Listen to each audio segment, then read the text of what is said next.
গতকাল সোমবার উত্তরার মাইলস্টোন কলেজে যে মর্মান্তিক ঘটনা ঘটেছে এর জন্য আমরা সবাই শোকাহত। ইচ্ছা করলে তিনিও বাঁচতে পারতেন। কার কথা বলছে না?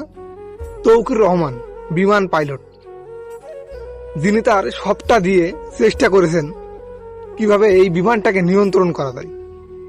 শেষমেশ তিনি পরিস্থিতির কাছে হার মেনে গেছেন। পরিস্থিতি তার কাছ থেকে সবকিছুই কেড়ে নিয়েছে বিমান পাইলট তৌকির রহমানের জীবন এবং অনেক ছাত্রছাত্রীর জীবন। অনেক মায়ের বুক খালি হয়ে গেছে।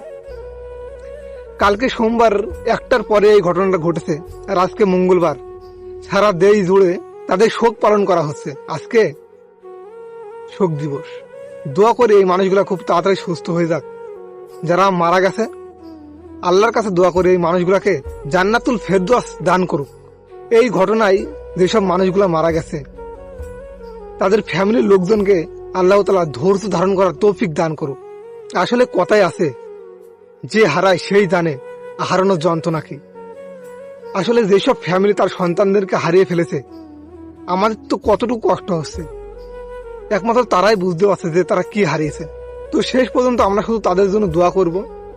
কি আর করার, দোয়া ছাড়া তো আল্লাহ তাআলার কাছে আমরা কিছুই করতে পারি না।